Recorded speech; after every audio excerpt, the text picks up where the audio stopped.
All right, everyone, welcome to our January presentation of Third Thursday, Small Town Big Business.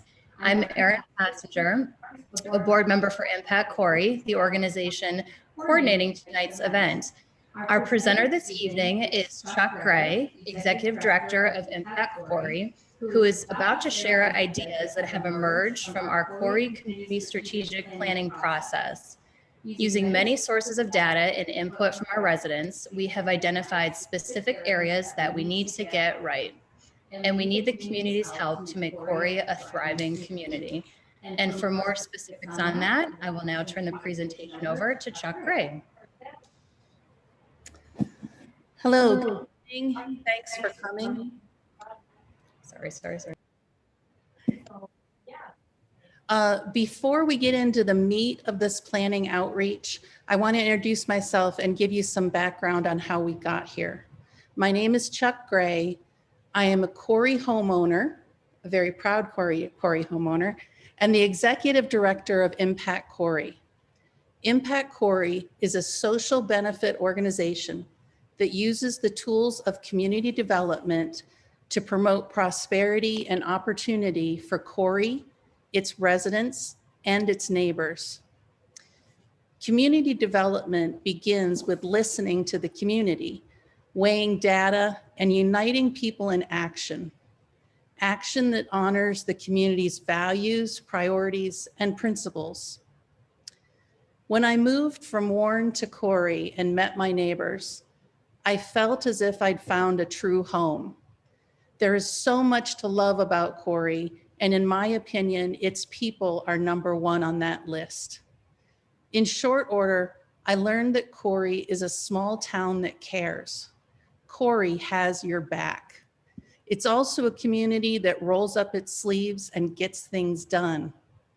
And it's a community that, despite how many times it gets knocked down, always gets back up. Corey never, ever, ever gives up. Built on industry and innovation and creativity, Corey was at its last peak from the mid-1960s to the mid-1980s. But since the 1970s, nationwide economic contractions have hit Corey hard. These hits came in the form of business closures and job losses. Job losses led to the departure of residents. National inflation climbed, hitting everyone's wallet. Inflation spiked the cost of city services, resulting in higher taxes. Loss of residents also meant that increased taxes needed to keep infrastructure working were spread among a smaller and smaller population. Ultimately, taxes collected were not enough to cover expenses, and regular maintenance was deferred. Property owners also strapped for cash deferred maintenance on their homes and businesses. Vacant, abandoned, and neglected properties prompted blight, which lowered property values throughout Corey and made Corey less attractive and less able to even retain its residents. This is the cycle of disinvestment, which once begun repeats and gathers speed. Unless this cycle is interrupted with targeted and appropriate measures, there comes a point where a community cannot recover. For 50 years, Corey has been fighting to rise against these challenges. And within the last 10 years, there have been hopeful signs. Slight upticks in important indicators show that Corey is no longer in free fall. And in some areas, there are small signs of growth and activation that give hope. The change that has come has been the result of the people of Corey doing what they know is right. Business owners foregoing profit to keep Corey vital. Homeowners fixing up their properties despite equity gaps. Local foundations and businesses supporting efforts to turn things around. City employees and elected officials working to try to achieve more with less. organizations cleaning up the community, from the creation of pocket parks to the remediation of blight.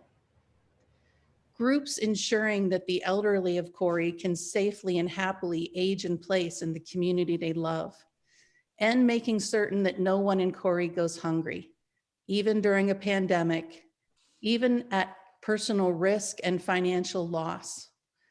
Corry is a community that cares. Every day, Corry has turned out and shown up. The efforts over the last 50 years have sustained Corry and made slight upticks, and that is an accomplishment to be proud of. But so these past efforts have held the dam, but they have not turned the tide. For 50 years, the people of Corry have worked passionately to sustain one another and break the cycle of disinvestment. Despite this work, we have watched our friends and our children leave for better jobs, thriving communities, more amenities, and sometimes leave just for the hope of opportunity when their jobs here have ended. We have also watched houses decline and worried about our own property values. We all know someone who would have liked to move to Corry but couldn't find a move-in ready home in a neighborhood without blight at the right price point or quality. We have seen our middle income and upper middle income populations dwindle. We have felt the load of financial burden of keeping the garbage collected and the water running. The writing on the wall is clear. We must do something drastically different, or we will continue to get the same results until we reach a point of no return. A point when Corry's natural resiliency will not be enough to save our community. Fixing what isn't working will require hard work, a lot of it, and that work needs to begin now. The work must also focus on solving systemic issues, the causes of our decline. An example of this is aiming a fire extinguisher at the base of a fire kills the flames rising above. Or if we aim for the root cause or we treat the root cause of an illness, the symptoms will subside. We must work smart. We must choose to work where each win can be multiplied. An example of this, funds awarded to a homeowner to renovate their property must make their neighborhood more attractive, their neighbors more likely to undertake a spruce up on their own properties, which in turn will bring neighbors even closer, sharing resources and pride, enhancing the neighborhood and creating neighborhood identities. Maybe these neighbors decide to give back by completing a neighborhood fix-up or cleanup project that benefits everyone. And then other people not of that neighborhood walk or drive through this well-tended neighborhood and see the change. They start to believe that Corry is on the rise. Those who see the change and have connections to Corry feel pride and hope. These feelings then carry over to impact other parts of our community. Neighborhoods become more desirable and property values and quality of life rise, and code compliance and public space maintenance burdens are lessened. That's win-win-win. That is addressing the root cause of the problem. And this example isn't theoretical.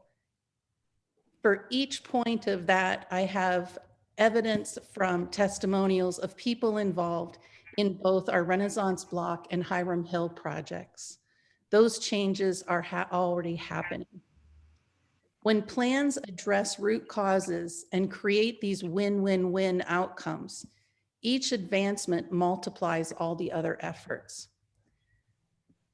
As Corry's past demonstrates, one organization, even one person, can accomplish a great deal. But imagine what could be accomplished if all the efforts of Corry were aligned, working together and unified by a plan to fix the root causes of the problems we face with win-win-win results. This is the motivation that led to the decision to create a 10-year community strategic plan. A plan that unites private, public, and personal efforts to save our community. A plan devised to overcome the cycle of disinvestment. A plan to celebrate what is great about Corry, and a plan that welcomes residents to help rebuild their city so it attracts opportunity, investment, and new neighbors in an upward spiral. This is the incentive that fueled Impact Corry to start this process. To fund this effort, Impact Corry approached businesses, foundations, and organizations. No tax dollars were used to fund this work. Impact Corry selected the award-winning CZB LLC to lead this planning effort because CZB does not turn out cookie-cutter plans that cannot be implemented. They work with communities to solve problems and empower residents to lead the work. The staff of CZB are proven planners with 19 years of success and an impeccable reputation. CZB was the right choice for Corry, especially because the folks at CZB do not shy away from hard work or hard truths. Plan work started with research, and a lot of it. Data, surveys, and previous studies were all used to provide a state of the city data set. With COVID restrictions keeping us from holding community-wide meetings, we also paid extra attention to previous community feedback and studies and made a few of our own. Some of these include the Corry 2020 survey, Blue Zones wellness surveys, the City of Corry's strategic management program recommendations, past city comprehensive plans, Erie to Pittsburgh trail studies, the Rails and Trails Park survey, and a multitude of regional green space and city planning reports. We formed steering and technical committees with residents of Corry, and these individuals represent over 50 local and regional organizations, bringing those organizations' agenda items and hopes into the discussion. These volunteers reviewed the data and community concerns were placed on the table. From housing stock to drugs and jobs to roads, committee members wrestled with which concerns should be the focus of the plan's work.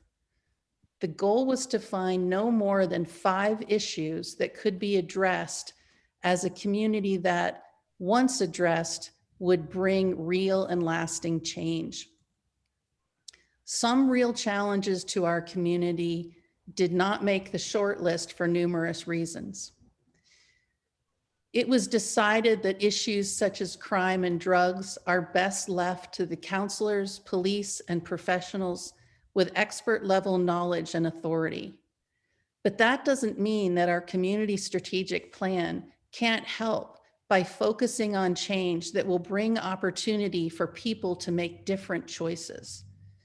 Infrastructure projects like roads are the domain of municipalities and PennDOT in Pennsylvania, not communities.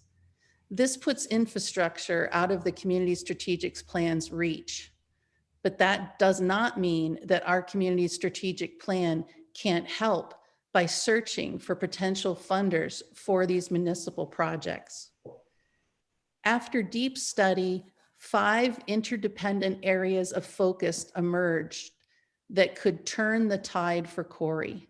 This evening, I would like to share these 5 priorities in hopes of collecting feedback and insight from the community. And most importantly, in hopes you will consider becoming a champion of this plan.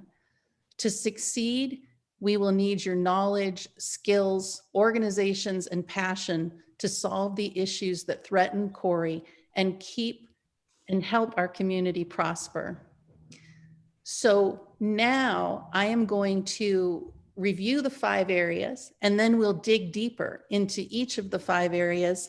I believe we have champions from each here tonight, and I'm going to ask for their thoughts about the work they're doing and open it up for questions. The chat function is on, so if you want to find out more, or if you want to become a champion, just type your name and contact information into the chat feature. If Zoom chat is too much technology for you tonight, the day is over. I will stay on after this discussion and you can share your interest and contact information with me. So the 5 areas we selected to work on are strengthening our city's balance sheet, activating our city center or downtown, revitalizing our housing and neighborhoods, improving our green spaces, and ramping up our connectivity. So I'm going to give you the top points that have been discussed, and then I'd like to ask champions to identify themselves who are here tonight. So the first priority, strengthening our city's balance sheet. The goals in this area include creating sustainable policing for the Corey community. I won't get too deeply into this, but right now, the services that are provided, not just for police, but everything the city provides, the multiple services they provide are more expensive than taxes pay for. So we need to get creative to get the services we need and also get very creative about funding them. Develop a viable long-term business plan for North Hills Golf Course that increases revenue for the city and reinvests in this beautiful community asset. We also would like to explore a new future for the Corey Lawrence Airport, such that, again, it would bring new life, new investment to the area, as well as more revenue for the city to provide those services. Last, we want to develop creative partnerships to address infrastructure needs such as roads, municipal buildings, stormwater, wastewater, city services, and parks. And right now, some of the leading partnerships may be in giving assistance to the city in locating funding dollars for those, because the city staff has more things to do than it has people to do it. So if we can help them, we need to try. So who's here tonight from Strengthening Our City's Balance Sheet? I am. I So am. Bill Roach and Chelsea Oliver. Hey, Chelsea. Hi, Bill. Chelsea, I know that you have to go to the Arts Council meeting, so I'm going to ask you first. I just would like to ask you what made you want to get involved in this group, and what changes do you think it will bring for the community? What made me want to get involved is a loaded question. No, I think this is a great way for all kinds of people of Corey to be involved and to really have their opinions heard in all these different areas. I know we've talked about a million different things and then narrowed it down to these 5. So I like the focus of each of these groups. When I think about, you know, the kind of place I want to live in and build a life in, this is the kind of place that I would want. So, you know, like a booming downtown, a neighborhood I'm not afraid to live in.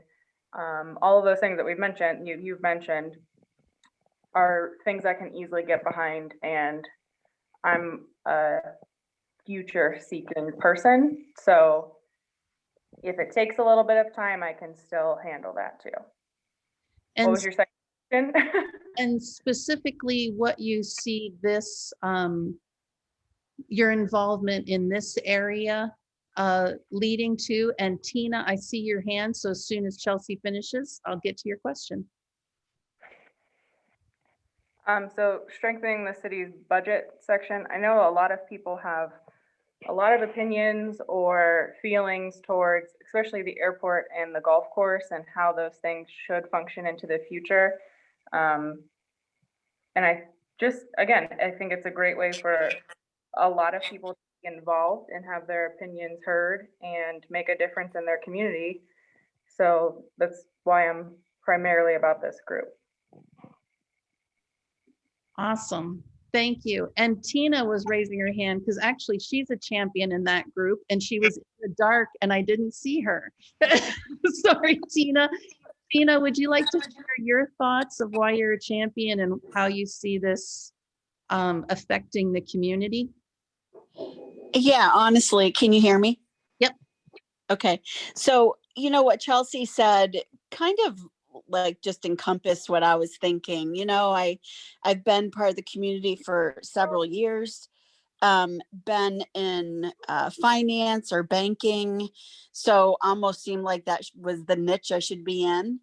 And, you know, Corey's just very important to me. The financial wellness, and just Corey being successful in itself as far as bringing better employment into our area, bigger businesses if you know we're able to, and that's going to be, you know, us being able to work and like you said, being creative to make that happen.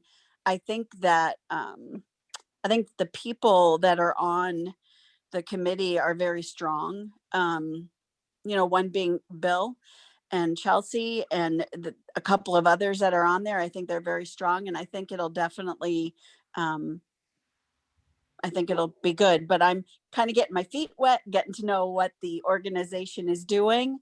But I like it so far. Awesome. And Bill, your thoughts? Yeah, the police is pretty expensive there, you know, 11 or 12% of our budget. Problem is, most of the things that were proposed by the stamp study for the police are collective bargaining agreements. So they're not going to be easy to change. So that's something we got to look at and see what the opportunities are. We talked about mountain bike race course up on North Hills. So I looked into that some. I'm not sure that's going to be practical there because those courses tend to be 20 to 40 miles long and they have really steep downhill sections. So I have to look at that a little bit more. And I'll still send you some links to look at. Like I said earlier, I'm going to send, now including Tina, a different financial statement to look at that will relate all the cost and income to different profit centers like fire, police, roads. So that is the main activities there at this point. I did find out that at least one of the mountain bike tracks has a e-bike event. Oh, nice. There aren't a whole lot of electric bikes out there, but there are some of them and they are getting some play. So I'll look for that when I go over the information and get it to you. Thank you. And at the bottom line of this is with those shrinking revenues and smaller population and the rising costs that the city faces to supply the services that we use every day, there's a disparity between income and outgo. And they've been creative, they have been resourceful, but that needs to get addressed. I think that the chief components of this plan at first will be trying to help increase revenue by looking at these areas that we could repurpose, as well as trying to bring in finances that can help catch up on deferred maintenance, like city-owned buildings and roads and things like that. I think the total was, Steve Drake told me, was 6.5 million to catch up on our roads. So I think we could help a lot by assisting the city in that way. And that's what this group kind of is about, is thinking outside the box, thinking about new ways to solve these shortfalls until the other efforts, the attracting new businesses, attracting new residents, increasing our housing viability, until those things can actually yield more income for the city we have to fix things now, because the city also is right now replacing infrastructure that's been ignored. Bill, is it safe to say decades? Yeah, And it's not inexpensive. I think the last thing I heard for either wastewater or sewer was 20 million. So there's a lot on their plate, and the more we can help balance that budget, any way we find to do it is going to help. So if anyone, I'm opening it up for anyone who have questions for these champions. And I also want you to know, we're sharing all this because we hope, if this is your jam, if you're into balancing the fiscal stability of the city, we want you as a champion on this team. We want to help. We want you to help. So any questions about this area before we move on? I don't think you're going to get anywhere until we change the statements, the format of the statements, because they're just uninformative. They're more confusing than informative. Okay. For those of you who don't know Steve Drake very well, he's a genius. He's one of the smartest guys I ever met. So does anyone have any questions about strengthening our city's balance sheet? And if you don't want to unmute, we can check you out in chat if you have questions. Okay, I'm going to move on to activating our city center. This will focus efforts on the historic business district of Corey and the gateway of Center Street northward to Route 6. It will also develop the Corey Rails and Trails Park, which will be a trailhead for the Erie to Pittsburgh Trail that will run in the rail yard owned by SEBA along Main Street between First and Maple. We will be helping building owners and businesses to renovate facades. We'll build streetscapes. We'll create a business district that welcomes and supports shoppers, tourists, bikers, hikers, snowmobilers. We're looking to make it accessible and navigable.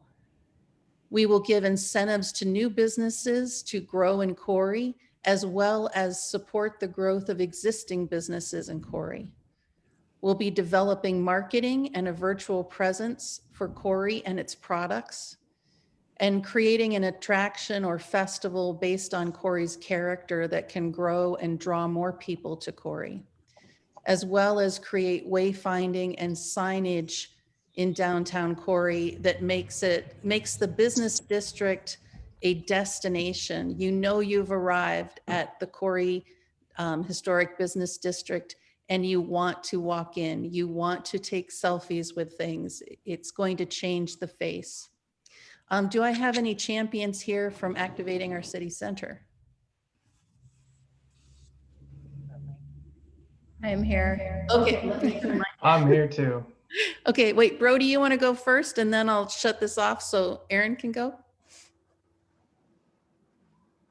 Sure. So the same questions to this group, correct? Just the involvement.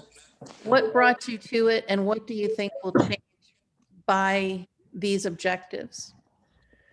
I think very simply, my involvement is kind of on a personal, professional level, just really overall towards the betterment of the community. That's the bottom line.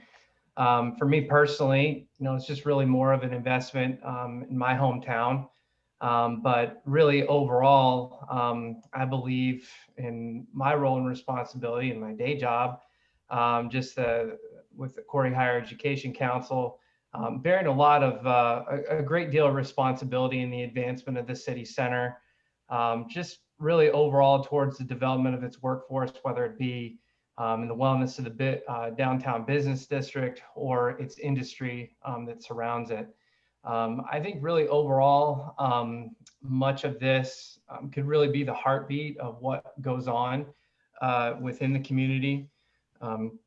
Things that would be happening or that we would be striving for within this particular plan lends itself to have a ripple effect on a lot of the other items or the other focuses within sub-focuses within the plan.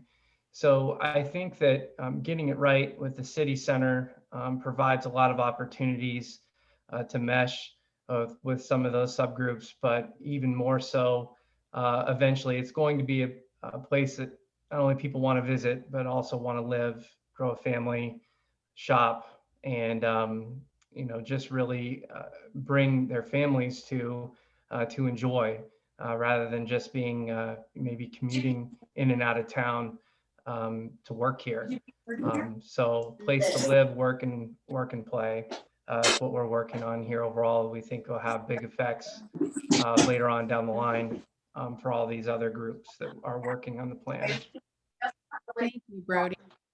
And I see your, Lisa? Lisa? Okay, she's on city center, so I was trying to, okay, I'm gonna turn it over to Aaron. A couple of things this town could use. One of them is a Can you hear me a okay? room with good Yes, acoustics. So I'm actually going to echo a lot of what Brody said.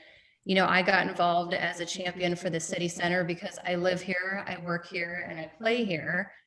From the bottom of my heart and soul, you know, I want my community to succeed, and I want to be able to show off all the cool things that we have here. A critical part of a thriving community, in my eyes, is to have a healthy, functioning downtown. And again, I too feel it's the heartbeat of any city or town. It's a place where people can come together to eat, to shop, to socialize, and to get involved. Through my job at the Redevelopment Authority, I have a lot of conversations with business owners and people looking to invest in Corey. And they're looking for key elements that downtowns have to offer. And I think we have a lot of that, but I think we could do better. So that's where I'm at, and I'm excited to be a part of this. Well, a couple other things would be Right. bathrooms for bikers passing through I and have some to figure bottle this out. filling stations. All right, so, and again, this group, there's so much,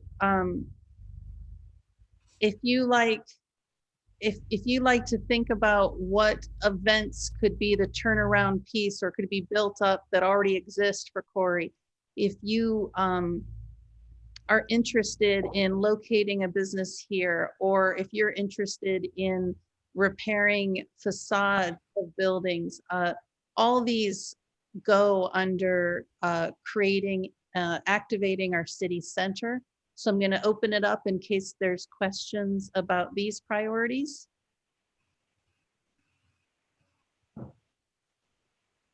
Yeah, yeah, Chuck. Dave here, can you hear me? I can hear you. Welcome. The main thing with the city center is the development of the park in the middle to tie both areas together. And the middle part where the terminal is, et cetera, has to be a dynamic place, a place where families can come and, maybe even have how they have in some places in the parks where kids can jump in the fountains and things with the spritzing but make it I've advocated that we plan a fairly decent evergreen there to grow for the future for Christmas celebration, and then set up a Christmas festival around that in the larger part of the park. I mean, there are things you can do. I mean, I've watched too many Hallmark movies this year. Yeah. And I'm kind of addicted to them, or well, if my wife led me down that path. But seriously, if you watch the Hallmark movies, they are predicated on downtowns that are like what we're developing right now, with the young businesses, with the coffee shops, with the various businesses. We have to encourage more of that. And I think one of the things that we need to do is somehow develop a fund of money where we can grow these businesses, almost incubator them like we did with the industrial community. Right. And, Rick, of course, is a genius at that, and Aaron is involved, plus many others on the call even have been involved over the years. As I said to council 3 years ago, if you don't give me an increase in taxes, you have got to go out and we have got to get money coming into the city from outside sources. And just an idea, like 2 weeks ago in Buffalo, when Lamar Hunt was beaten by the Bills, just a few citizens in what they call the Bills Mafia put out a GoFundMe page and raised $470,000 for the backpack program down in Louisville, which I have connections there, and that's a very successful program. $470,000, people giving $8 a piece or $10 a piece. I've suggested that our golf course is a hidden gem, and maybe we could start an endowment with a GoFundMe page for those people that have enjoyed the course forever and would like some way to participate in the future of the course. But we're talking about downtown, but the downtown, the golf course has a direct connection to downtown in that it brings people into the community. They don't just always come in and play golf. A lot of times they'll go to the restaurants, if their wives come in with them, they'll shop downtown. The biggest thing with downtown, two things. Number one, we have got to get serious about the second and third floors. And, we have to attack the vacant buildings. We have a changing 35 years ago, when I was mayor, things weren't too much different. We had our merchants who'd been there for a long time. Some of them were progressive, some of them were not. I think comparing now, we have a lot of young energy, young entrepreneurs who are coming in. Corey was built on entrepreneurship. And we have got to somehow, that's why the incubator was the key to success over in the industrial park. That didn't happen by accident. We took a lot of work to figure that out, that Corey's an entrepreneurial town. And we need to encourage, because a lot of these businesses can't hang on, especially in COVID, to get to profitability right away.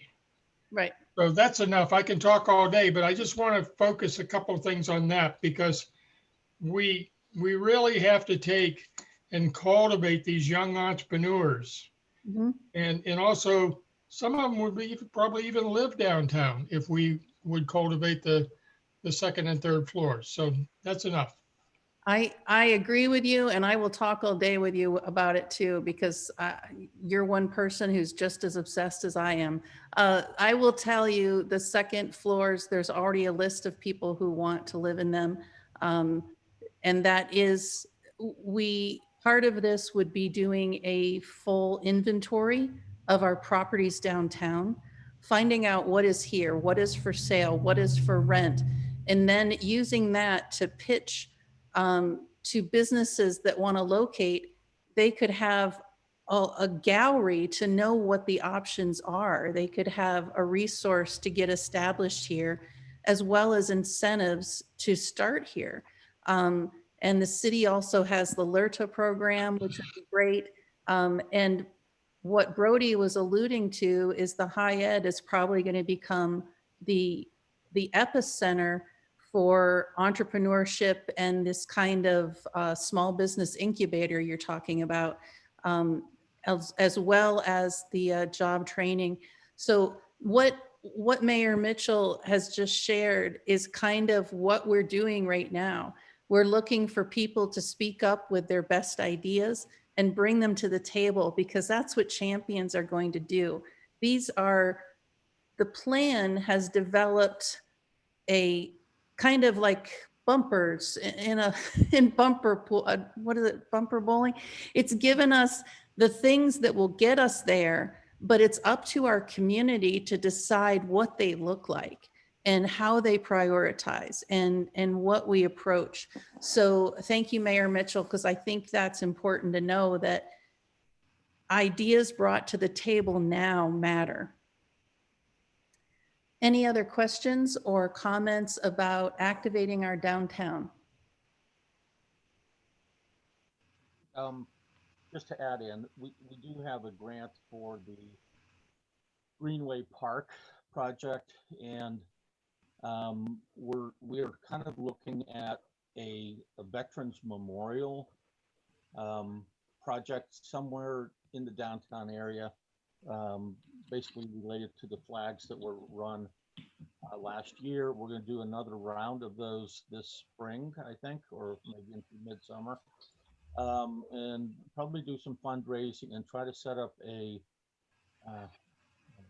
mall. Might be too expansive, but to set up an area where we have a couple statues that I've already ordered, and again, sizable statues of combat veterans and the, I don't know what they call it, but the you know, the deceased veterans that have the boots and gun and helmet on it, and then build something around those. So we're kind of looking at things that we can do that not only you know, bring new people in, but also honor the people that have lived here for, you know, all their lives, or, you know, their families. Absolutely. And our city center park actually is already a strong homage to veterans. And along with Rick doing this work, it kind of came up that it might be a good idea to think about a naming of a park specifically for veterans. Maybe a Blue Star Family or Heroes Park, but those are all things that we're going to explore through this work. And that's why we need people at the table to talk about them.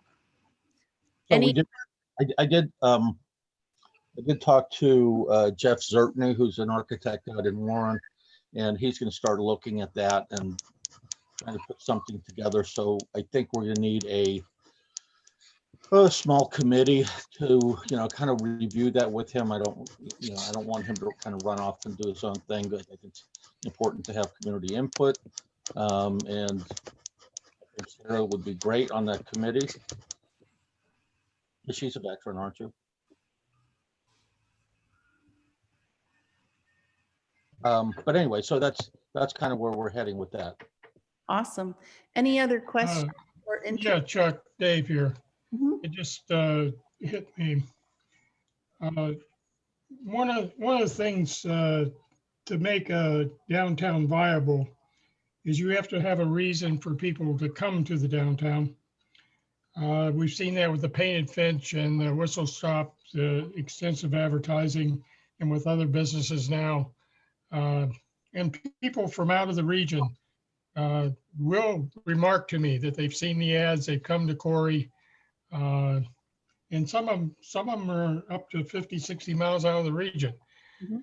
The reason I say that is we need something, and we have one of the, you know my stance on the Climax engine, we won't get into it, but we produce the finest well pumps in the world in Corey. And the well pumps, people, well, you say, well, what's that? These pumps, there's still some of them that were produced probably 100 years ago, still active in Siberia and in the northern countries. There are huge festivals in the summer around us, Sagertown, Meadville, that bring in hundreds of people at the steam engine and these types of things. Mhm. And we should have those pumps displayed in the center of town where they were made, not out on Mead Avenue. We should have them, and that's not taking anything away from the museum. It's just an extension of the museum. Right. And actually can enhance the museum by